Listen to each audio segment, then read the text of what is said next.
Welcome to the Low Carb MD podcast. No one is beyond help. No one is beyond hope. As we have always said, we are bringing you medical information and cutting-edge science, but none of this is medical advice. Please seek out input from your own doctor.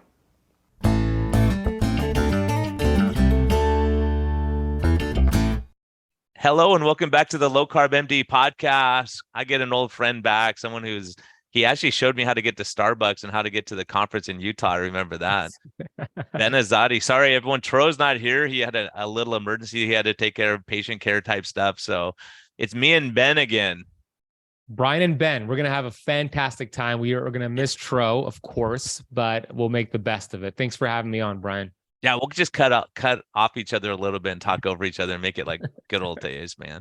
But hey, man, I love everything you're doing. Keto Kamp. What else you have? What do you have going, man? It's been a little while since we were on each other's podcasts.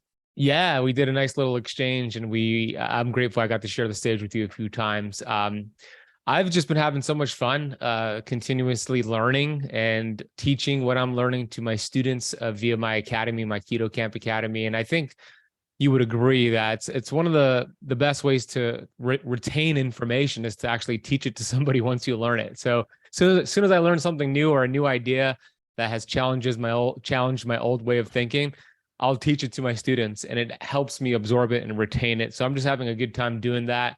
Of course, I have the books and the podcast and all that good stuff, but the main focus has been the Keto Kamp Academy right now.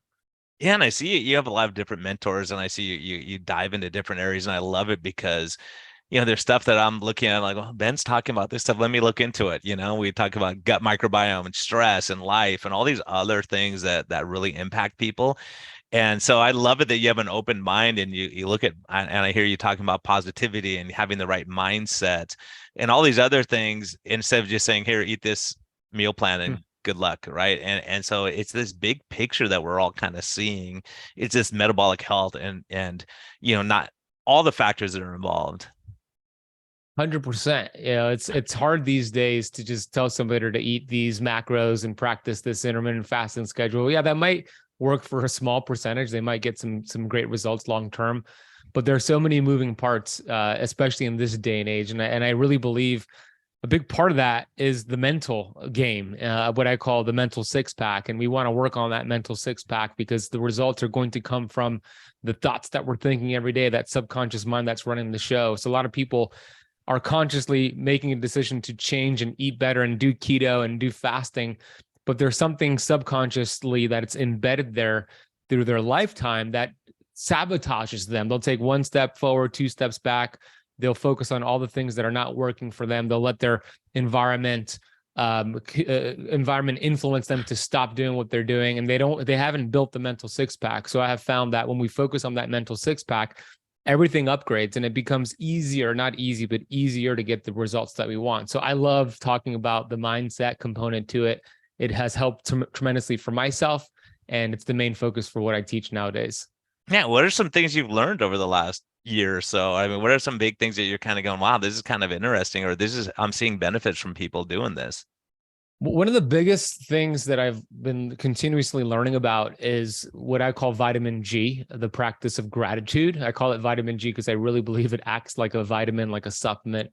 And it's not as woo-woo as we might think. And I'm not against woo-woo. I like a little bit of some woo-woo from time to time.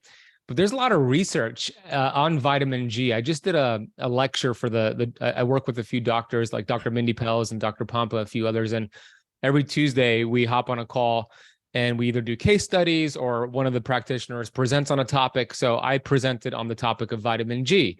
And it challenged me because I wanted to find some really good research, not just, how you feel. It's obvious you're going to be happier when you practice gratitude. But I found a lot of research showing that individuals who are practicing gratitude consistently and actually not treating it like a checklist, but like feeling the gratitude, lowers blood pressure. I saw a study that showed it lowered blood pressure, lowered A1C points.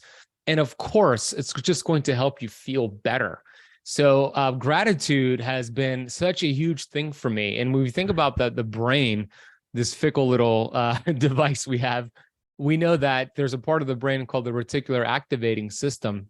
and it's a size of your pinky. It's in your brainstem, and it acts as this filtering system. And God put it there because there's millions of stimulation every day. And if we didn't have something to filter out some of the clutter, we would just short circuit the brain. We wouldn't be able to focus and think and go about our day and essentially survive.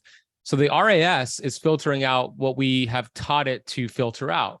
And when we practice gratitude, we start teaching the RAS to focus more on things to be grateful for. What you appreciate appreciates and expands. So when we are in a state of gratitude and we're consistently practicing gratitude, all of a sudden the things we used to be resentful for and angry about, and the things we used to hate, the problems turn into opportunities, and we start to be actually grateful for them. And then that appreciates and you become more grateful. Now with more relationships, you're more grateful for that. You're grateful for the grind. You're grateful for the setback. So you retrain the brain to see more things to be grateful for.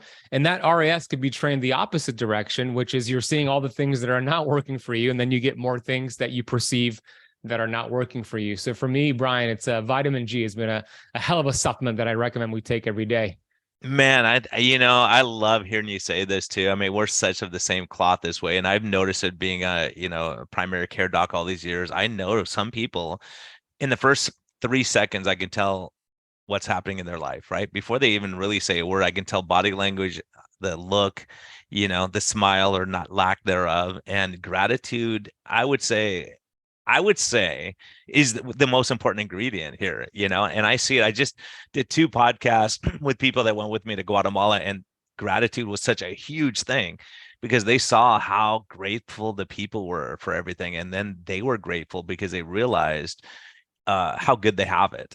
Sometimes you just don't realize how good you have. And one of the guys I just interviewed, and I'll do a little plug for Life's Best Medicine with a guy named Messi, not the soccer player Messi, but his nickname the is soccer Messi. player.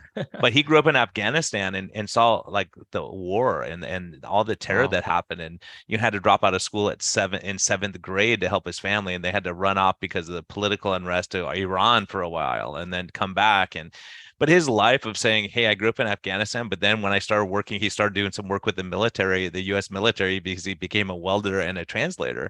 And so he would go into these war-torn areas and he'd go, oh my gosh, I had it so good. Like I had it so good. And I didn't realize how good I have it. But going to Guatemala and seeing it and the gratitude that he has of, man, and he realized, he said, the longer I was in the US, the more I lost my gratitude because I just expected stuff and I wanted the bigger car. And he's in that same American dream that we think is that becomes a nightmare. And he said, the gratitude, he said, feeling the gratitude from people. And just one other thing he said that was amazing. He said, I was there working and he said he felt, you could feel someone watching you, and he looked and all these kids were sitting there and he said these kids had ripped shoes and their pants were old and they didn't care and they were smiling. And he said they looked at me and he said I saw the look in their eyes. And he said it reminded me of when the American soldiers came in and I was sitting there as a kid looking up to them as like their heroes. He said, so I stopped working and sat down and all these kids ran over and jumped on his lap and hugged him. And he said, the love and the gratitude, it's amazing. But serving other people and reaching out and doing what you're doing to help people. And you feel that it's our best medicine, right? It's our best medicine. That's a perfect way to put it. It really is. And a lot of people either don't practice gratitude, they think that it's not going to change their life, or whatever reason, they just are not aware of the benefits. Or if they do practice it, but they treat it like a checklist. This is what I used to do when I first started learning about gratitude. I used to just, write down grateful for this, and then I would, on to the next thing. But that's beneficial for sure. But you really have to feel the gratitude. That's where it's going to make a difference for you. And I put students through different protocols where I'll have them practice vitamin G. I'll give them a, supplement suggestion. Do this three times a day. There's no upper limit. You could take it with or without food. And for those who are struggling to practice gratitude, because it does happen, I have people who are like, I have nothing to be grateful for. I remind them that let's imagine if something or someone was taken away from you. Like, and it doesn't have to be that extreme. I'll give a light example, a mild example. I live in a beautiful building here in Miami, and it's a beautiful view. I have a nice balcony on the water, and it's incredible. And I love it, and I'm grateful for it. And I'm moving next month. I'm moving to a townhouse with my fiance, which is great, double the space, and it's awesome. But we're not going to have this amazing view. So now that I know I'm leaving in about 30 days, every time I go on my balcony, I'm more grateful because I know it's going to be gone soon. I know I'm not going to have this view in 30 days. And I know it's being taken away from me. I'm making that decision, but it's being taken away from me. So I experience even more gratitude. So if you're having trouble experiencing feeling gratitude, think about your mom, your dad, a friend. And if that person's not in your life anymore, when they call you, you'd be so grateful that they're calling you now. You experience gratitude. So imagine that thing or that person being removed, and it should put you in a state of gratitude because they're in your life. Yeah, that's true. And a lot of times we don't appreciate things, until it's gone, like health, like you don't appreciate it, or just having that view, or just saying, oh, I could just relax for a minute. And, those things are just, and I think part of it is as we go through hard times, then you have more gratitude. Like now, even when I see someone smiling, I see your face, I'm like, we went for a while without seeing each other's face. We would go for a while without seeing, being able to breathe into or give someone a hug even. You went through such a separation where, people were so divided, whether it be politically or vax or unvax or COVID or whatever it is. When you go through that social isolation, I've seen the horrors of that. And it's so like, just talking to patients now, and they go, oh my gosh, now that I can see someone's face, I couldn't hear right. So I couldn't see what you were saying, and I couldn't connect with you until, and as a matter of fact, I just talked to a patient. He said, this doctor did surgery on me. He did this and all this stuff. And he said, I never saw his face until 2 days ago. He said, I never knew what he looked like. Wow. Because he had a mask the entire time. He said, I never saw his smile. I never could connect with him because all I could see his eyes, and it's hard to really connect. That's amazing. Yeah, it's interesting because if we were just winning every day with every activity, life wouldn't be as fun. The challenge is what makes us appreciate the wins.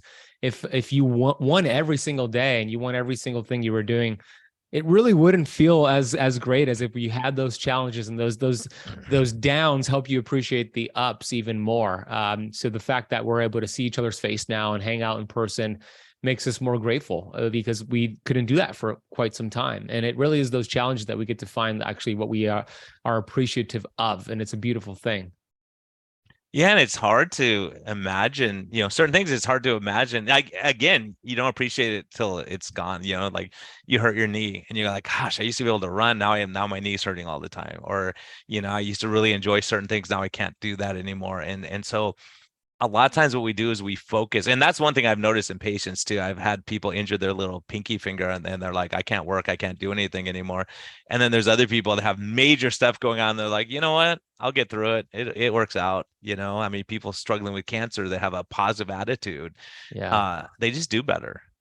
Oh my gosh. It's interesting because it's really how, not what's happening to you, but how you perceive it. Dr. Wayne Dyer used to talk about an orange. When you squeeze an orange, what comes out? Obviously, orange juice. The answer is because that's what's inside. Orange juice is what's inside an orange, right? So when life squeezes you, what comes out? What's inside of you, right? So when you have a symptom, when you have a challenge, when you have a problem, it's what's inside of you that's going to come out. It could be a whole bunch of negativity and why is this happening to me? I hate myself. I hate this life, or whatever stinking thing and thought. Or like that person you just mentioned with the cancer, why is this happening for me? Where is the opportunity here? How can I learn? How can I heal? How can I take this message to other people? It's really just the way you're perceiving it. What comes out is the thoughts that you've been thinking, and really the vibration that you're on. And you could change that, which is good news. There's ways to change that. Gratitude is the key to changing that as well. Yeah, it's so funny because I know there's going to be people listening to us talking. They go, I tune in. I want to hear about low carb. I don't want to hear about this gratitude stuff. But you go, okay, all this plays a role. Your attitude, your perception of stuff. Like it is so funny. Like things that impact you in life. My buddy, there was a big fire here in San Diego, and his dad's house burned down, or his garage actually burned down. Not his house, but his whole garage burned with all of his stuff in there.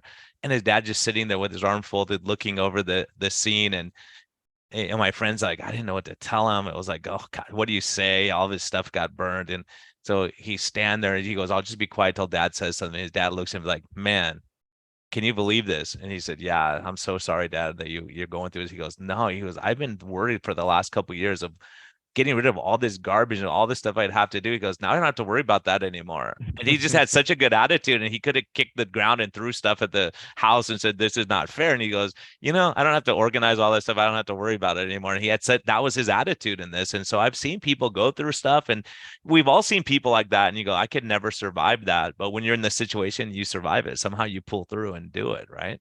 Exactly. That's an amazing, perfect example right there. It's really not what's happening to you, but how you respond to it. And there's a difference between reacting and responding. Most people are reacting; they're not even thinking.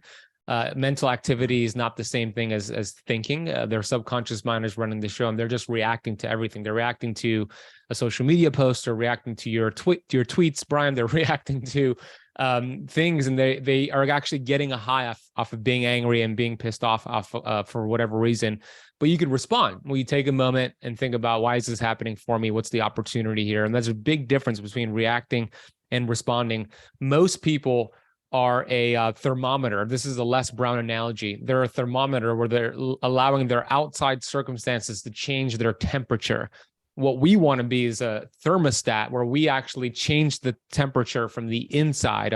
Somebody who's a thermostat walks into a cold room and turns it warm. Somebody who's a thermostat does not let anything external change their internal condition. They actually change their external condition by changing their thoughts, their feelings, and their actions. So we want to walk around like a thermostat. We want to be that. That's the difference between a victor and a victim. Totally. Yeah. Being the thermostat is so important, because you can walk into a room and cause a firestorm. You can just throw, and another analogy that I heard that was very similar to that was, okay, you have two tanks on your back. You've got gasoline, right? Or you got water. So you coming in, there's a little flame there. You could throw gasoline on it and light this fire and get everyone upset and all attack one person. Or you could throw water in the fire and put it out. What are you going to do? What kind of person are you? And so that's a huge thing. And a lot of it is that there are some people who walk, and I was just having this conversation with a friend yesterday.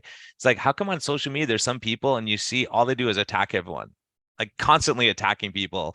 And there's other people that are constantly uplifting people. What's the difference? Why are these people so different? Yeah. Are you asking me, or are you just as that? No, I'll ask you too. See if you come up with the answers. Like you said, when you squeeze that orange, what's coming out of you? That's exactly it. That's what's the difference there. It's what's inside of you, right? It's the subconscious mind. That's what runs the show. And the first 7 years of our life is what programmed that subconscious mind. But the cool thing is, if you are one of those people that are angry and you're fighting with, having these Twitter wars, and you're just not happy, you could change that. It starts with your environment. That's the first thing, because your environment determines your thoughts, and then your thoughts determine your actions, and then your actions determine your results. Your environment has a huge influence on your thoughts, on your actions, on your results. So if you haven't done an audit on your closest friends and family members, the people you're spending time with, do an audit. Put them into two different categories. I call them chargers and drainers. And the people that are draining you, they're gossiping, they are bashing keto, they're bashing low carb. You feel drained after you speak to them. They're arguing, they're gossiping, they're talking about the president, whatever it is. You spend less time with them, and you find chargers in your life. Like, Brian, you're a charger to me. Since the day that I met you, you've spoken nothing but positivity into my life. I've learned so much from you. It's just, you charge me up. I am charged up when I speak to you. Like, I want to spend more time with people like Brian. I want to spend more time with chargers. And I encourage everybody to do that. It's very difficult. I get it. For me, when I was going through my transformation, my weight loss transformation in 2008, I had to make that decision to spend less time with people who are not on board with what I was doing. I started to change, and I became a threat to people in my life who did not change. And that's going to happen to you. It happens all the time. It's not because people want harm to you. It's because it's easier for them to put you back down on their frequency and their level than it is for them to change and make those decisions, because you're not going to drink alcohol with them anymore. You're not going to eat the pizza. You're not going to do that. And it actually puts a mirror in front of them and shows them what they're not changing. And it's easier for them to drag you back down. So your environment is key. And that's going to be the first step towards great things and changing your thoughts. Yeah. And that's a critical thing, and that's what we're talking about too. Because Tro and I both know, and I'm sad Tro's not here, because we could have really picked on him with negativity on Twitter and all that stuff. But I think the reality is, when there's some people who are like fire stars like Tro, he'll go out and he has a noble cause. He'll do it in a New Yorker style, right? But it's one of those things where he knows what it's like, and he wants to be an advocate for people. And sometimes you're going to do it by fighting and getting in people's faces. And our approach may be a little bit different. So it's not that it's a bad thing necessarily, but like we really don't need more enemies. We need more friends and people who go, okay, I kind of see it that way. I might think you're crazy, Ben, talking about some of this gratitude stuff, but let me listen to it and reflect and sit back and go, okay, am I a bitter person? Because if you're a bitter person, why do you want to prolong your life? Why do you want to live forever and just be bitter and hate everyone and be nasty to people? It's like, if you're positive and you're around positive people, you go, man, I can't wait till we get together again in Utah or wherever we get together. And you look forward to it. If I fight with you every time you see me, you're like, oh no, Brian's going to be at this conference. I don't want to deal with this guy. Right. Yeah, 100%. You could be bitter or you could be better. And look, for most of my life, I was bitter. I was one of those drainers to people in my life. I was complaining, I was gossiping, I was blaming everybody. I was not fun to be around. And if I was able to have a 180 and completely take ownership and do a 180, you can too. It's not too late. I don't care if you're at 95 or 25 years old. Like, for most of my life, I was somebody who was a drainer. I was unhealthy. I was unhappy. I had no goals. I was playing video games every day. I was doing drugs. I was addicted to sugar, and I had a bad environment. And I took ownership. I took responsibility. And I think most people, that word responsibility just goes over their head. They don't even know what it means. Honestly, it is your ability to respond to life. That is your responsibility. And the better you get at your responsibility, the better you're going to get at life. And for me, I was taking no responsibility. I was a drainer for myself with the conversations I was having with myself every day and with the people in my life. And once I started to just put one step forward and make small little behavior changes and small tweaks, eventually it led to giant peaks. It didn't happen overnight. But if I could do it, I believe any single person could do it. Even the most hateful person right now who's really bitter, you could do a 180, but it has to be a decision you make. Yeah, and I think that's the beauty of it, is so many of us, including myself, are very good at judging others. Go, look, this guy's a jerk. Look what he said 2 years ago. As a matter of fact, just recently, it kind of happened where, when Schwarzenegger came out and said, hey, screw your freedom, here's how I go. I took offense to that. I'm like, how dare you tell me what I can do and not do, or like if I make a decision or people make decisions. So I kind of had a chip on my nut, and I loved his movies and I loved a lot of stuff, right? And people say, well, he cheated on his wife, he did all this stuff. It's like, okay, but like, I've talked to several people who he's reached out to that were over 400 pounds. Dave Dana, who we recently had on, and he said, "Hey, I got your back. I'm here with you guys. Like, hey, what can I do?" And he reached out and helped people. I'm like, okay, that's cool, right? Like, we all make mistakes, because I could say, well, Ben used to be a jerk and negative, so I don't like the guy. And you go, well, look at the life transformation. That's the beautiful thing about redemption and grace, and going, okay, do I blow it sometimes and I'm a jerk and say the wrong thing? Yeah, probably true, right? So does someone, like, what do you do to make yourself better and be the person who's the encourager and helper and having gratitude? And I think part of it is when you have gratitude, like, for me, working in this standard system for 20 years now, what I'm doing now is like, man, every day I'm happy, because I'm like, I'm not having to have 50 patients that I'm gonna have to rush through, and I can't really spend time and help them anymore. Now I can like dive down and go, oh, here's the underlying problem. It's not that that you have high blood pressure. There's all these other factors involved, right? And one of the big things I've seen over and over is bitterness, resentment, hatred. These kind of things just destroy people. They destroy you having these kind of feelings. Yeah, it destroys the person, and also it destroys the world. It's going to create disease. You're going to be in a constant fight or flight state. It's going to develop into some sort of symptom or disease. And, let's talk real quick, Brian, about like symptoms that people have, because I think we've been brainwashed to believe that symptoms are bad and we should hate them and we should mask them. And I know you don't believe this, but in general, the mainstream, that's the wisdom, that symptoms are a bad thing. And I have come to believe that symptoms are a beautiful gift from God, a beautiful gift from the innate intelligence, showing you that something's out of balance. It's the body's check engine light. Thank God we have this system. The question is, why? What's the cause? And there's a time and place, of course, for medication and surgery and short-term masking of symptoms so the person could feel okay to continue on their journey. But the overall goal is to find out what is causing these symptoms. And sometimes it's far removed. These symptoms are far removed from the cause. And the cause could be that you have angry, hateful thoughts every day. I mean, the average person has 60,000 thoughts per day. And if you're having 90% of those thoughts being negative, hateful thoughts, what is that doing from an inflammatory standpoint? Your thoughts can create inflammation. Dr. Bruce Lipton has proven that your thoughts communicate with your DNA. So that might be the cause for a lot of people. Maybe we start changing the conversations that we're having with ourselves every day. I really believe that you are the most influential person you'll speak to today, because it's 60,000 thoughts that you have per day. And one of the greatest biohacks that you can do is change the conversation, practice gratitude. And it's not going to happen overnight, but over time, you start to have loving thoughts, abundant thoughts, grateful thoughts, and it puts you in an anti-inflammatory state. I remember reading some of Dr. Joe Dispenza's work, and he's doing a really good job showing what gratitude and meditation and what his retreats are doing to put people in this anti-inflammatory state. But he had individuals practice gratitude 3 days in a row, actually 5 days in a row, 10 minutes, 3 times per day.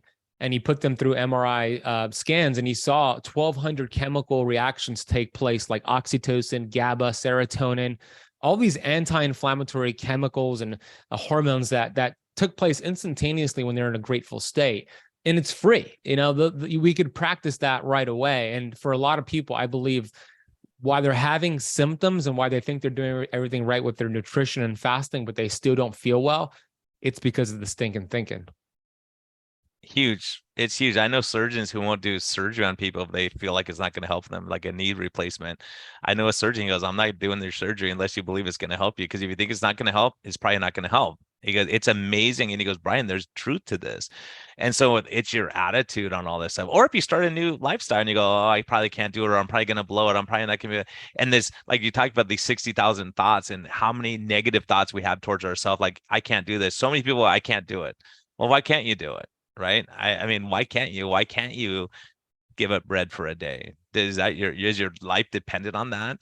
Right? Is the alcohol, like, you can't live without it? Like, you can't have fun, you can't enjoy it. And so when people experience life to the fullest and when they're grateful, they go, yeah, you know what? I really don't miss those things anymore. Yeah. 100%. I love that example of that surgeon. That's a good surgeon.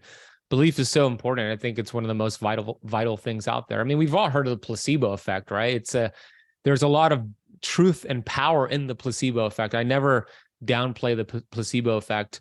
There's also the nocebo effect. And I've been studying the placebo effect a lot because it's so interesting about the belief that people have, or the opposite of the disbelief, the nocebo effect.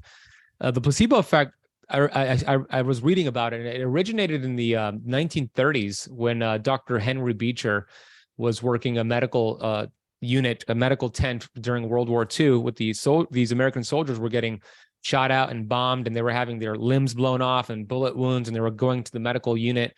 And of course, they were giving these soldiers morphine to stabilize them and then take them to the hospital and perform surgery and save their life. And one of these days, they ran out of morphine and the nurse panicked. She didn't know what to do. So she grabbed saline solution, salt water, and put it into the needles and gave it to Dr. Beecher and told him that he had morphine in his hand. So he had the belief he had morphine, and he transferred that belief to the soldiers, telling them that, hey, I'm giving you morphine. We're going to stabilize you and take you to the hospital. You're going to survive. And they ended up surviving, a lot of them, even though it was just saline solution. And after the war was over, Harvard wanted to study what happened in that medical unit. And that's exactly where the placebo effect started, right? There's a power to the placebo effect, and there's a disempowerment to the nocebo effect, Brian. I mean, you've seen it more than me. How many doctors are projecting the power of the nocebo effect to their patients? Like, your metabolism is damaged and broken. You need to be on this medication forever. You have cancer. You have 5 months to live.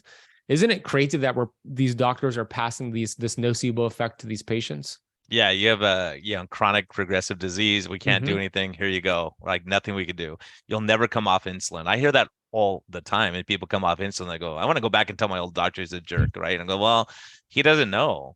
It's the same thing. Like, he thought he was injecting the medicine. Maybe if he knew that it wasn't, then maybe it would have been a different outcome on his attitude and things. So when we believe we can help people, and you believe, like, some people just need someone to believe in them. I just interviewed a guy on the podcast, the guy who I was telling you about from Afghanistan and what he went through. And he said, like, he was driving like Uber for a while, just trying to, make ends meet.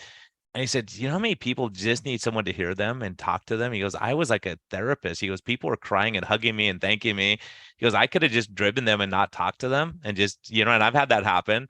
But sometimes you have an Uber driver who's super cool and connects with you and says, hey, what are you doing? Oh my gosh, that's like, make sure you go over here. And then there's that human connection you have rather than just being the driver. But he says, like it just being there. And a lot of what we do is just being there and say, let me listen to you. What's going on at home? What's happening? Why is it that you have an ulcer? And, and one of the big things that I've noticed is some people, I'll sit and talk to them and say, hey, what do you do for fun?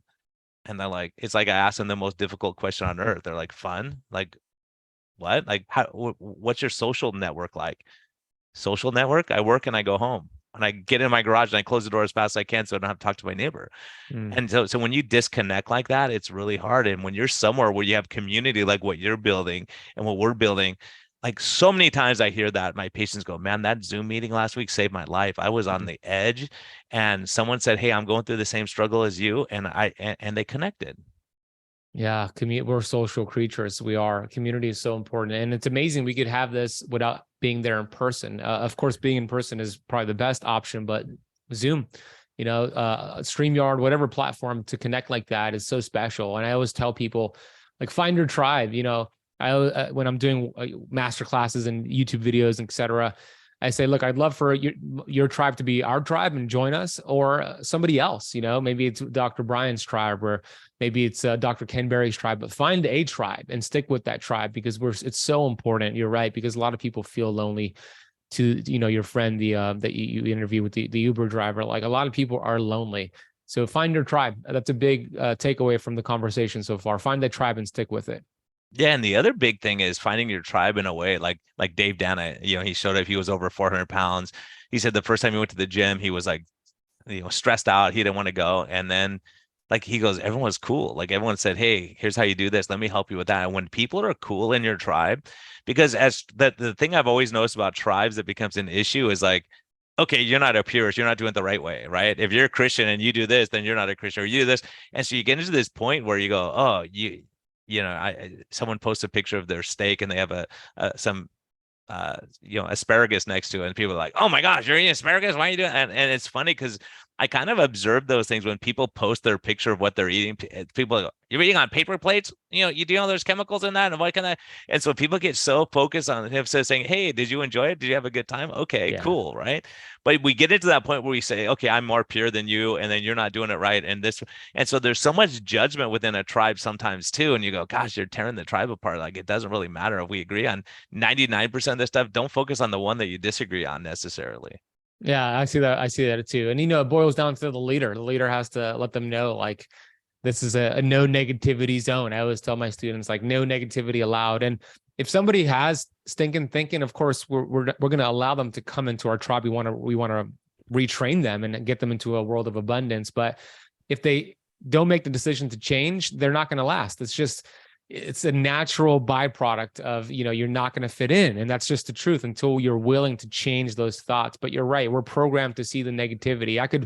I could make a video on keto, for example, on YouTube, and it could be one of the best keto videos ever. I'm so happy about it. But maybe I said something incorrect, or I had the subtext was wrong. It was spelled incorrectly. And that's the one thing that some people will point out on YouTube. It's just their focus. Yeah. We have a super powerful podcast and we talk about someone's dog barks in the background. A dog was barking. That's unprofessional. Yeah. It's like, dear Lord, like you did not hear what the person was saying and what their life experience was. That's all that you saw.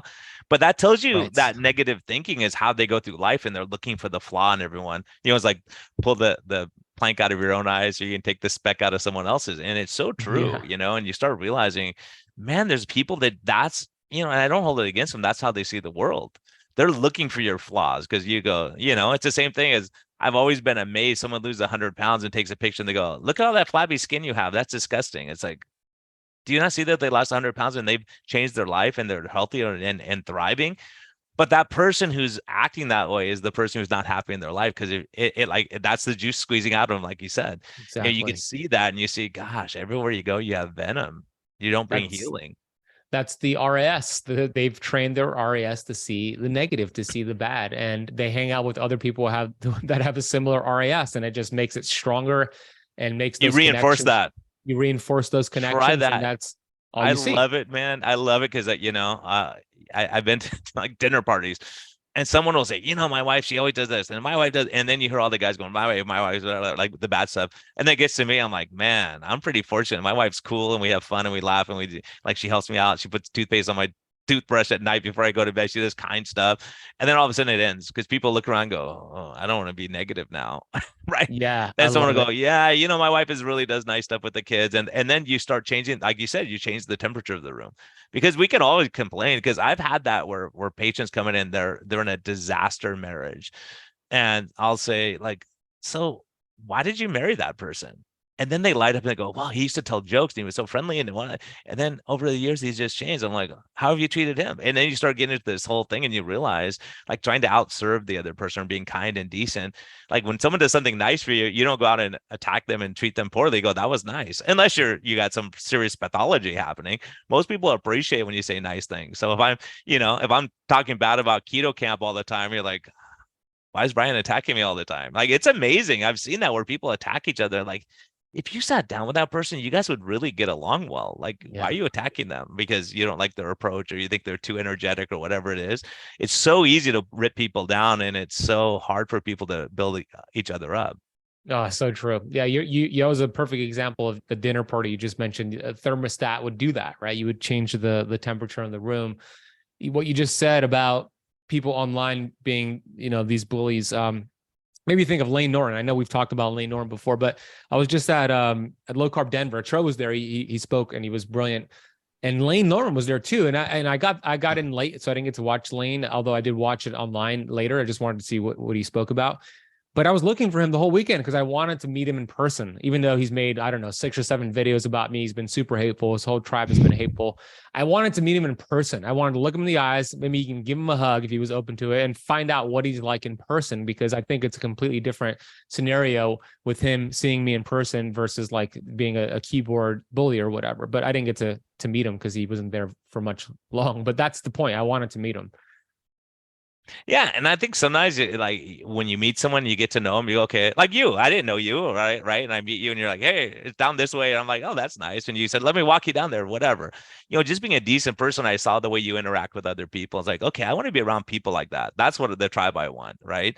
And there's always going to be criticism, like always. I hear it all the time. Like people criticize friends of mine, like Jason Fung. As a matter of fact, I took offense when Lane Norton and his crew were attacking Jason. I go, do you know how many people I see a day? Today, I had 3 people that I talked to that say Jason Fung saved my life. Mm-hmm. He did. And like to say he's a clown and a jerk and he hasn't helped him, that's not accurate. That's not true. So I kind of stood up and then I got into a fray with these guys. I'm like, I don't want to fight with you guys. I'm just saying it's not cool what you're doing. I don't care, you know? And so, you start realizing integrity matters and how you interact with people, because the problem I find is some people are smart. You could have your PhD and you could be a muscle guy and all that stuff, but it's like if you rip down everyone else, you got some self-esteem problems. Yeah. Right. I mean, if people are doing stuff that's blatantly dangerous, but I'm telling you, how many people come to me and say Jason Fung saved their life, or at least got me thinking differently, or got my sugars under control, or Ben's classes helped me, or something Ben says. But I don't think anything can help you more than having a good attitude. Like if you're gonna do a lifestyle change, have a good attitude. If you make it a torture session, go, I hate eating keto and I'm suffering and you're miserable every day, you're not going to stick to that. Mm-hmm. Yeah, so true. Attitude is everything. That's more important than knowledge and experience. It's attitude. Your attitude is a combination of your thoughts, your feelings, and your actions. And you could change your attitude in a second, and over time you could retrain it to just fire off in a way that you want it to fire off, more in a positive mindset. But back to your point about Dr. Fung, 100%. Dr. Fung is a living legend. Everything that I teach, his fingerprints are all over it. And I've had also a lot of people tell me that Dr. Fung has changed their lives. He's changed my life. I've learned so much from him. I haven't had one person, and I've worked with thousands of people, and I know you have too, a lot of people you have. I haven't had one person tell me that Lane Norton has changed their life. Not one. And I'm not saying he hasn't changed. That was my lives. point. That was exactly right. That was my point I made. I go, none of you guys, you have 8 guys picking on Jason Fung right now. Not one of you guys have I ever heard your name mentioned in a conference that me too. You've saved their lives. Yeah, me too. Right. And, of course we're in different spaces. We're in low carb. They're not in low carb. So there's something to be said to that. But I haven't had one person say that. And, to the calories in, calories out thing, I also haven't seen anybody, maybe you have, Brian, go from teaching calories in versus calories out, like I used to for many, many years, to find out that it's more than just calories. It's about hormones, it's about other factors, and then go back to teaching calories in versus calories. I've never seen anybody do that pivot. I've seen them go from calories in, calories out to hormones, but never back to calories in versus calories out. Have you?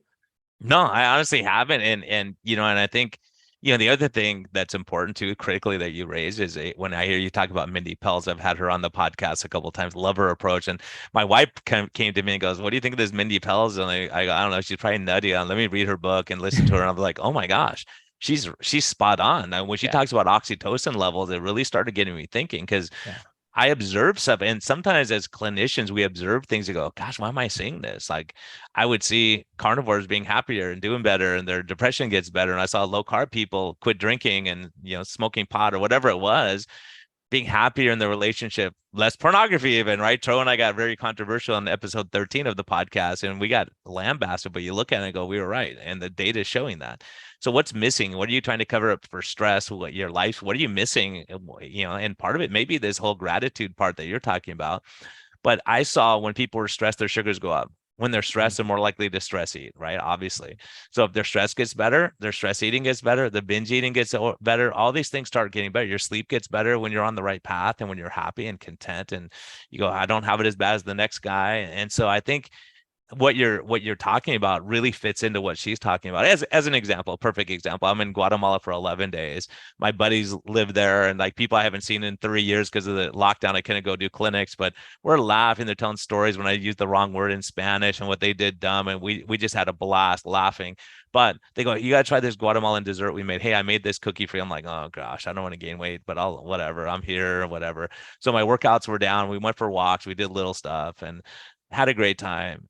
11 days later, I'm eating 3 meals a day because I'm with the team, and that's how they eat. I'm like, okay, I'm going to hang out with them, and I'll eat low carb, but I'll eat with them. And usually I eat 1 meal a day. I come back and I lose 4 pounds. I was like, how did that happen? And my buddy calls me, and he was like off the wagon like crazy. He goes, "Brian, I did not gain a pound when I was there. Can you believe that?" And I go, you know what? We had so much love and happiness and contentment, and we weren't stressed about, writing notes and doing all these things. Is sometimes just having that downtime. I have people, and you probably see the same thing. They go on vacation for a week and they come back and they lost weight, even though they're eating worse than they usually do. Mm-hmm. And you see their CGM readings and their sugars are spiking. They come back, "Oh, I lost 8 pounds." You're like, what? Like, but the massive impact of stress and this oxytocin, connecting with other people, loving other people, giving to other people, the rewards are so much better than bringing everyone down. 100%. I see that all the time too. And it's, there's a lot of flaws with the blue zones, but one of the things they do have in common is they have community, they have connection, they're getting a lot of oxytocin, the relationships. I think that a lot of people have trouble with gratitude and just having positive thoughts and feeling like there's something to look forward to, because they're living a life of non-purpose. They're living a life of maybe of what other people expected them to do, and they're not. It's not their highest values. In Greek, it's called teleology, your telos, right? Your highest values. And most people, I believe, are not living life congruent to their highest values. So they don't have exciting goals. If they do have goals, maybe they're little small, tiny goals, and they're not really relevant to their highest values. And I have personally found that to be true for myself. Like when I did not have goals, I was not inspired. It was very difficult to practice gratitude. It was very difficult to do the things we're talking about today. And it reminds me of a quote that is one of my all-time favorite quotes from Robert Heinlein. He said, "In the absence of clearly defined goals, we become strangely loyal to performing daily trivia until ultimately we become enslaved by it." And so I think that is so true. I think if we don't have clearly defined goals, daily trivia, we become enslaved by it. A medical doctor named Dr. Larry Dossey wrote a book in the late 1980s called Recovering the Soul.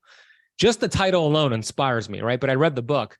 In the book, there's a study that shows they could predict in America back then, and then the late 80s, I think it's still true to this day, but back then, they could predict that 85% of the time when individuals had their first heart attack, it took place Monday morning between 8 and 9 a.m. in the morning, when these individuals were stressed out, thinking about going to a job they hate, triggered a heart attack. And I think that is a major piece to the puzzle that is missing for people. And I'm not saying to go quit your job. I'm saying to eventually find out what's really important to you. That could be being the best dad, the best mom, the best podcaster, the best educator. I mean, whatever it is. And then live your life congruent to that. Live on purpose with your purpose. And then everything else is just going to be so easy to do. You're going to be so appreciative because you're living a life and doing the things you love to do. I love what I do. Brian loves what he does. So it's a lot easier for us to be grateful. And I think that is the missing piece for people. They don't have clearly defined goals. Yeah, that's a huge thing. And having a career path, very few people I talk to say, I just love what I do. This week, I had several people and they go, I love my job. One's a speech pathologist. And so, speech therapy, and she's helping people who've had strokes and kids who can't say their letters right and everything. Wow. And man, she said the reward, or just seeing someone, put on reading glasses for the first time, and be able to see, and, these kind of things that we get to experience. And I think that's why Tro and I take some criticism from people. They don't understand. They go, you guys are doing it for the money. Well, both of us took a huge pay cut to do what we're doing. So it's clearly, if we're doing it for the money, we're not that smart, right? Mm-hmm. But the rewards that we see when you go, oh my gosh, you're off insulin. Oh my goodness, you're wearing that wedding dress you couldn't wear, whatever. That is amazing. I think the rewards we get for what you do is like getting to someone who's lost, depressed, sad. They've given up hope, and you go, okay, I can give you hope. Let's work on this. I've seen this before. You're not the only one in your situation, and helping them and getting the team built around us too, of physicians, of health coaches, whatever it is, trainers. Go, oh, here's your problem. Let's fix this one problem and see how you do. And that's why metabolic health is so critical. Like it's okay to sit and laugh and wait and just do nothing one day. Like, so many of us are so driven. If we say, and I know I speak from experience, I remember sitting there and my kids swim me thinking, oh my gosh, I'm wasting so much time here. My kids are swimming. And I was like, I got so much to do. When I go home, I'm going to be working all night, and I'm going to be working all the rest of the weekend to catch up for Monday. And I'm going to be stressed out on Monday again. And you start getting to the rat race and you realize, like, what the heck am I doing? I'm on a spinning wheel that I'm not really impacting people anymore. And that's especially for doctors, it's a really, really tough place to be in.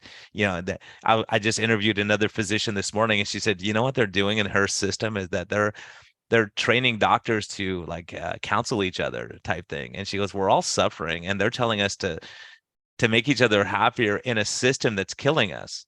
But they're not changing the system. They're not changing the system. We're just going to teach you how to deal with the system better, rather than saying, okay, how do we make the system better? Oh my God. Well, if they change the system, they're probably going to lose money. So that's probably why they're not changing the system. But that they have a decision to make. They want to still be in that system, or they want to do something else. That's why when we talk about sick care and what's wrong with conventional medicine, I don't really blame the doctors to an extent, because it's the system that's broken and it's what their paradigms are. But it's interesting because we live in the world, and I want to know your thoughts on this, Brian. I believe we live in a world, at least here in America, in this day and age, that the people who are listening to, your podcast, Low Carb MD and Keto Kamp podcast and all these amazing platforms, they're more educated than their conventional doctor when they have their annual checkup or their appointment. Would that be a fair assessment to say? Absolutely. Yeah. So it's amazing that we have that. But then here's the thing: they might be more educated, but how do they either retrain their doctor to get on board with what they're doing, or find a new doctor? How do they muster up the courage? This is something you talk about a lot, but I think it's important to revisit it. Yeah, it's a tough one, right? So I have so many people, they'll consult me because their doctor won't order an insulin level. They won't order an A1C on them. They won't order, you don't need this. And they go, oh my goodness, look, your A1C is super high. And they, so there's so much that people go, this is what I do. My system might find me if I get, I used to get in trouble for ordering insulin. Like, why are you ordering insulin? I go, it's the most important test I order. I'll not order all the other stuff, and I'll look into insulin A1C, and I'll tell you, I can tell you what their lipid panel is probably going to be just based on those numbers.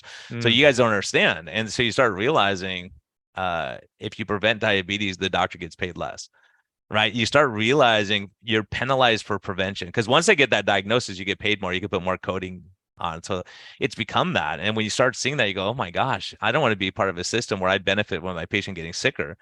So the work I do now with direct primary care and what you're doing is, okay, let's prevent you from blowing up your engine. Let's change the oil instead. It's not as sexy, but that's what we're doing. And by changing the oil, keeping your car tuned up, you don't have to go, get a whole new front end adjustment, get your brakes replaced and get your, engine replaced all the time. It's like, oh, let's just change the oil and not blow up the engine. So that's what the problem has become, is that we've become technicians, and we're rewarded for efficiency rather than effectiveness, right? If you're effective, it takes time though. How am I going to be efficient and effective? It's hard to be, because if I can't educate you, then I just throw more drugs at you. If I can educate you and you're interested in what I'm saying. And the other thing is, I realize that some people just want the easy way out. They go, just put me on insulin, give me more pills. Okay, then I'm not the doctor for you. Yeah. Right? Because if you could change your lifestyle a little bit, just make tweaks here and there. You don't have to be radical and say, okay, I'm just eating, cauliflower the rest of my life and never have anything else. I mean, that's a hard place to be. So yeah, I think it's really figuring out what works for the patient lifestyle wise. But I think the most important thing is the mental aspect, like you're talking about. I think if we get that right, if you get someone positive who's out in the community helping people, like they don't have that emptiness that they have to fill with cookies necessarily. Like if you're connected with your husband or your wife or the person that you love, or you love your job, and you come home rewarded every day, you don't go, oh, I survived another day, so I deserve to have a glass of wine and I deserve to have some cookies and donuts because I survived another day. Yeah, 100%. It goes back to having goals and health goals, business goals, whatever it is, but something that you're working towards. I remember when Earl Nightingale talked about success, and he gave the best definition I've ever heard on success, and I've adopted it to this day. He said it back in the 1960s, and I think it's spot on. He said, success is the progressive realization of a worthy ideal. An ideal is as a goal you've fallen in love with. So success means, let's say this is the goal, and I have my hand up here, and I have my other hand up here, so I have a gap. Success is the progressive realization, meaning you're just closing the gap. And every day that you close the gap, you're successful. The moment you stop and quit is the moment you experience the opposite, where you're not successful. So that goal could be whatever you want, whatever you've fallen in love with. It could be, of course, getting off of your insulin, getting off your medication. It could be being the best soccer mom. But as long as you're progressing towards that, I believe you're going to be happier, you're going to be healthier, you're going to be more inspired. You're not going to need to do daily trivia and have that wine or have that pizza. You're just going to be so inspired to hit the goal. When I got clear on my goals, really, really clear on the mission, which currently is to educate and inspire 1 billion people. I remember this came to me maybe 2016, 2017, when I said, this is the goal I want to achieve. Because I saw my dad died from type 2 diabetes, or the diseases connected to it. He suffered a stroke, and I saw so many people sick. So I said, I want to educate 1 billion people. And of course, there'll be millions of people with diabetes in that. And I remember doing lectures all over Miami, like in front of 3 people, 5 people, 7 people at hotels and supermarkets and WeWorks and all these places, wherever I could speak to people. And I would say, my name is Ben Azadi. My mission is to educate and to inspire 1 billion people. And I would be laughed at, like right in front of my face. Like, do you mean 1 million people? No, a billion people. There's no way you can do that. They would ridicule me in front of them, right? And I remember it like hurting so bad, but I was like so committed to the mission that I didn't let it penetrate me. But at that point, I was drinking alcohol, and I was drinking alcohol. It was never a problem for me, maybe once or twice a month. But every time I drank alcohol, it took me a couple of days to go back to where I was on my progression towards that worthy ideal, the 1 billion people. So I made the decision 8 years ago, it was, to give up alcohol because it was not aligned with that worthy ideal. That's a perfect example. When you're clear on your goals, the daily trivia, the decisions are very easy to make. And I haven't had a sip of alcohol ever since, because I'm so focused on the goal. And I know having one night out with friends and drinking alcohol will take me away from that. And that's taking me away from success. So that's why I believe it's so important to have that in front of you. Yeah. And I think that when you're going between these 2 steps too, and realizing you have to enjoy the journey, right? Yes. You learn, you keep moving forward, you take 1 step, and sometimes you don't know how far you come until you look back and go, wow, I've come a ways, and so enjoying the journey, because people think, oh, only when I get to this point, I'll be happy. It's like, well, you got to be happy along the way, because it might take you a long time to get to that journey. So a lot of people have this perception that, oh, if I just have that new wife or that new car or that new house or whatever it is, then I'll be happy. It's like, it's not gonna make you happy. The people I know, like you look at these Hollywood guys who are killing themselves and overdosing, like clearly they're not happy, because you don't need to be in an altered state if you're enjoying where you're at. Like if I'm getting a massage, I don't think about eating cookies. I'm relaxing and enjoying the moment, right? So many people are just waiting for that moment that may never come. you may never get to that goal weight, or you may never get to that, but are you going to enjoy the journey along the way? Because when you give up and say, screw this, it's not worth it, then you just go back to your old ways, you just do. And that's the thing, is having someone like you to motivate and to move people along and to support them and hold their hand and drag them up and kick them in the butt sometimes when they're, when they're way off track and you can't reach them. It takes a some people in a different mindset, of someone but really, no one is, when you have encouragement, man, that is a strong pill, right? Like, it's like the gratitude when someone goes, hey, you're doing a good job. You're making some goals. Some things are getting better. This may not have gotten better yet, but it will. Just give it time. And so these kind of things are so critical, because we've all been beaten down, and we've probably beaten ourselves down. I think it was Mark Twain said something like, all the worst things that happened to me in life, it just never happened. Right. Yeah. It was the things I worried about all this time that never happened. Like all these things you have to worry about. You go, that was dumb. That never happened. Why did I worry so much about Y2K or whatever, acid Yeah. rain, or the hole in the ozone layer that we're all going to die in a year? There's Yeah. all this gloom and doom always, instead of saying, okay, I'm going to do the best I can in the darkness. Oh yeah, so true. It's those conversations. We make things up. We put ourselves in fear. And look, I've been there myself. Beginning of COVID, I lived there for like a week of fear. And what is the point? The world's coming to an end. We're going to be stripped of our freedoms, blah, blah, blah. But I made a decision to get out of that space. And I had mentors. I had coaches. Like I remember my mentor, Dr. Pampa, when I was in that space, he told me, and it's exactly to your point, Brian, having somebody to encourage you. He told me, this is one of the best opportunities we've ever had. So many people are going to need to learn about real health more than ever. And it really just changed it reframed me. It was, it changed my state. And then I was like, okay, let's get to work. And it's been amazing. COVID has been awful for a lot of people. Of course, I'm not downplaying it, but I'm saying the blessings of COVID is that so many more people are waking up, meaning they're seeing the writing on the wall. The government did not talk about metabolic health. They closed down the gyms. They opened up. They left the fast food restaurants and the alcohol shops, the stores open, and they're tired of it. They saw the writing on the wall and they're coming to us. They're open to this now. And that's a blessing. And Dr. Pampa helped me see that in the beginning. Yeah. Sometimes we need someone to help us, I mean, some of my good friends go, Brian, you're offline here. I don't like to hear it, but I go, okay, why? Okay, I agree. Okay, let's work on that. So we all have stuff we can work on and make ourselves better. Hey, Patreon supporters, I know you're here and I see you there. If you have any questions you want me to ask the great one here, let me know. I'd be glad to ask him. But I think this is such a huge topic. It's so important. I think so many people listening are going to be impacted and say, yeah, maybe I have a bad attitude, and we all kind of get there. I get a bad attitude, and my cure a lot of times is spending time with people. And I'm like, man, I'm fired up. I got great people that I'm around, that I'm surrounded by great people, great patients. And I get fed on it, because we take a little piece of each other, little piece here and there, and go, I like this point. Lane Norton, I may learn stuff from him. So I'm like, I'm not going to criticize you. I want to learn. If there's something that you're doing that's working, let me learn. Let me see if I can implement some of those things. And if it works, great. If not, then I move on, So the stuff you're doing, it's never going to be bad when you're encouraging people, helping them and helping them make better lives. And your positivity. And that's why we get along. It's like we see it and you go, okay, we may have different styles. You're way more energetic than me and you get it fired up and you do stuff.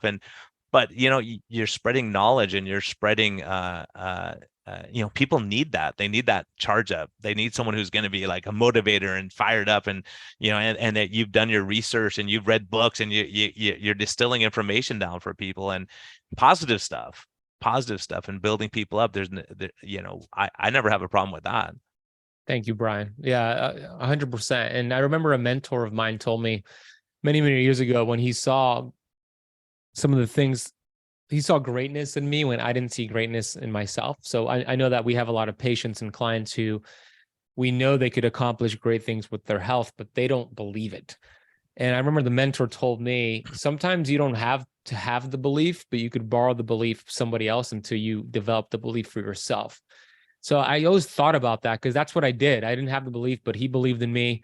And eventually I developed that belief myself. And I believe that's what we're doing, Brian, for a lot of people who don't have the belief. They might not believe in the beginning that they could get off their insulin that they have been on for 20 years. They might not believe that they could lose the 100 pounds that they've been having trouble losing for many, many years. So we let them borrow our belief until they start getting small wins, and then eventually they develop the belief for themselves. And that's the cool thing. And I love when I speak on stages, like that's my number one goal, to give the audience the belief that they could heal. And if they don't have it right there in that moment, to lean into my belief, and eventually they'll adopt it for themselves. And I just, one of my favorite things to do.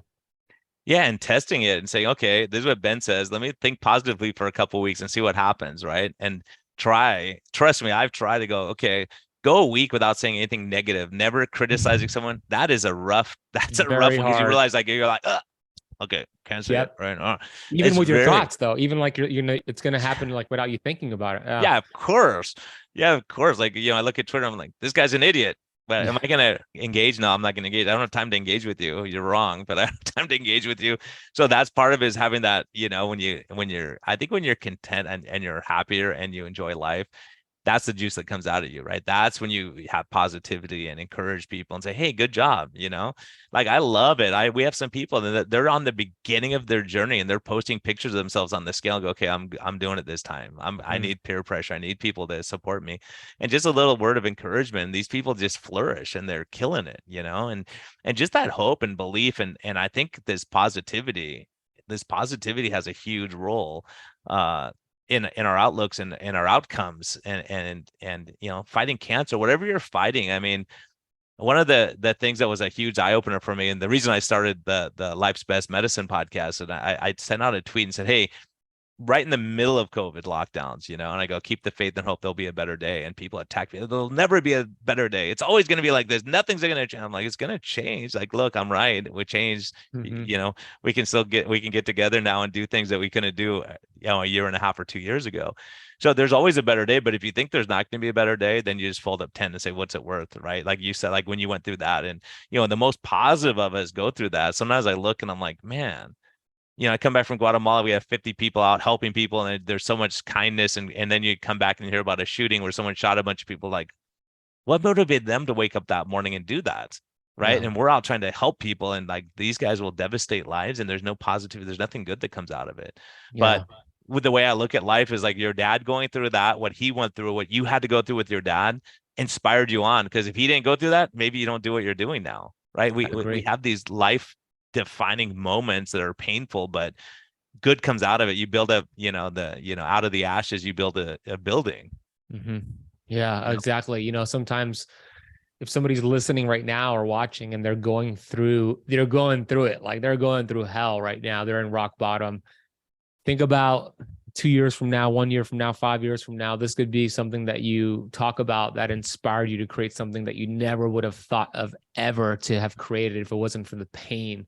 The pain turns into the purpose turns into the promise. And I agree, with my dad, as awful as it was to see him go through that, how much he suffered and everybody around him suffered. I always say, I believe I was given that mountain. God gave me that mountain with my dad so I could show the world the mountain can be moved. And that is my mission. I don't think I would be as inspired and as consistent today if I didn't have to go through that with my dad. I was treating this like a hobby. I've been in the health space since 2008, but it wasn't until my dad ended up dying that I took it from a hobby to a purpose. So if you're going through pain, if you're going through hell, just keep going, get out of there, because the opposite side of rock bottom is the opposite direction's up, and it's almost infinite. There's so much out there, and it's a beautiful place. Rock bottom can be a beautiful place as long as you get out of there. Yeah, and it can be a place to push off, right? Once you hit bottom, you can't go any lower. So you might as well, see what you can do. And then the other thing is that there's nothing more powerful than testimonies, right? Of your story, of people's story of saying, look, I was on the streets homeless for 15 years and here I am now. I'm helping people and doing stuff. And when people hear those stories, like, there's hope for me. Because when you give people no hope, I mean, that's, to me, hell is the lack of hope, the lack that things are going to get better is just going to suck forever. And that's why people like you have to be a light coming in. So it's so awesome talking to you, man. I'm bummed Tro wasn't here, but he'll listen to this. And do you have any other like parting words or anything that you really want to impart on our listeners? And obviously, how do they get in touch with you? People want to track you down. What are you doing these days? And just give us an update on that. Yeah, thank you, Brian, for having me. I love our collaborations. I was looking forward to rocking out with Tro as well. We had a good time at Low Carb Denver. We'll drag it back, man. We'll drag it back and make you do it. I would love to do that. Yeah, for sure. And in Denver, we hung out. We had some steak together, And I gave him my seed oil card, which was something cool that I think he probably would have spoke about. So I'll mention it now. This is something I developed that because I used to tell my students for so many years, when you go to restaurants, tell them you're allergic to vegetable oils, and they're going to pay attention because you're using the word allergic. Don't just say you prefer it, use the word allergic. And I would do this, and my fiance would roll her eyes at me because she thought I would be annoying, but I didn't want to take that hit. I didn't want to take those inflammatory oils, and they're everywhere at all these restaurants. So I developed this seed oil allergy card, and I gave Tro one of these in low carb Denver, and he loved it. He like took a whole bunch, and on the card it says, "Dear chef, I have food allergies to vegetable oils. In order to avoid an allergic reaction, I must avoid the following oils," and it has 8 of the inflammatory oils. Awesome. Please use the following alternatives, and it shows like the healthier oils. So your audience can get this for free. It's just like a PDF download if they want to get it. It's seedoilcard.com. I would recommend you just save it as an image on your phone and then show the server the image. And when you go to restaurants, this is how I avoid the vegetable oil hit at restaurants. But when I see you, Brian, I'll give you actual printout as well. All right, deal, man. Yeah. But that's Hopefully we it. cross paths. I love what you're doing. I love what you and Tro are doing. I learn from you guys all the time. You guys have a heart of gold, and you really care, and people need what you're doing. So please keep showing up for us because we need it more than ever. I love being able to collaborate with you guys. I've been a big fan of the podcast for quite some time. So thank you for the opportunity today. No, thanks for coming, man. It's always I always get recharged by you, man. It's all good. It's good. And I think people need the message. I think vitamin G, we talk about vitamin D a lot. We talk about a lot of omega-3, but man, if you don't have vitamin G, you're going to be struggling. And so I think that's a huge message. So I'm glad we can bring that message and that you bring that message to us, and having more gratitude, and saying, okay, podcasts may not be perfect. They may not have the best lighting and the best special effects, but it's the message that matters ultimately, And so sometimes just sitting back and going, okay, am I just judging everyone? You'll be a lot happier when you see the good in other people, right? You'll just be happier and you'll enjoy life more. And don't let your circumstance determine your happiness, right? And your contentment, and saying it sucks right now, but it's going to get better, keeping that faith and hope alive, and that realizing that someday you get to the end of the journey and make the best of the journey. 100%. The journey, you mentioned it earlier, the journey is amazing. I don't know how many times I've hit a goal, and when I hit the goal, it was great, but the journey was so much better, like getting to the goal. So don't forget about the journey. So important. Lean into your tribe, keep showing up on Tro's podcast and Brian's podcast. And I look forward to more collaborations with you. It's always fun. Yeah, we're going to cross paths. And I think that's true. Is just, hey, some of the hardest times that I went through, I have friends and we laugh and go, remember how brutal that was that day when we got stuck in the elevator or whatever, we had to drive across Guatemala trying to get our drugs approved. And it's hilarious now. And I go, in life, a lot of times when I'm going through a hard time, I go, okay, this sucks right now, but in a year we'll laugh about it. Watch. And people are like, we'll never laugh about this. You will. Watch. And then a year later we're laughing about it. Like, oh, that was crazy. Like how bad they treated us or whatever, So sometimes just enjoy like being entertained by the craziness around us. Sometimes it's helpful, and instead of getting too worked up. We all tend to do that. I tend to do it too. And I'm like, oh, this is crazy. Why am I getting worked up about this? I don't know that person. It doesn't affect me, So, hey, Ben, awesome to have you. Keep up the great work. Keep up the fight. And everyone seek this guy. And also, if they want to do Keto Kamp, how do they track you down? Yeah. So I have my podcast called the Keto Kamp podcast, Camp with the K. Brian has been on there. I got to get Tro on there. I'm going to get him on soon. And then my website has everything else, like my programs and books, etc. It's benazadi.com is the website. All right. If you need a dose of vitamin G, we know the guy for you. Thank you, Brian. Thanks for joining me, man. Have a great long weekend. You too, brother. Thank you so much. We'll talk soon, okay? All right.